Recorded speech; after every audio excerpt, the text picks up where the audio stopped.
ইউক্রেনের জ্বালানি অবকাঠামোতে আবারও বড় ধরনের হামলা চালিয়েছে রাশিয়া। এদিকে উত্তর পূর্ব ইউক্রেনের খার্কিভে রুশ হামলায় অন্তত ৩ জন নিহত এবং ৫২ জন আহত হয়েছে।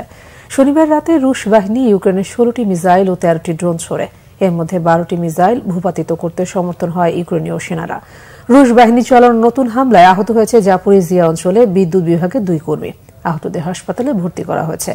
অপরদিকে পশ্চিমাঞ্চলে লোভিতে বিদ্যুৎ সরবরাহের সরঞ্জামাদি ক্ষতিগ্রস্ত হয়েছে বলে জানিয়েছে স্থানীয় প্রশাসন।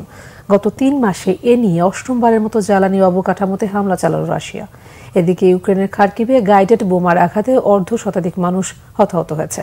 শহরে কমপক্ষে ৪টি বিস্ফোরণের শব্দ শোনা গেছে। খার্কিভের আঞ্চলিক গভর্নর বলছেন, শহরটিতে সামরিক স্বার্থের কিছু নেই। এটি বেসামরিক অবকাঠামোর উপর একটি পরিকল্পিত সন্ত্রাসী হামলা।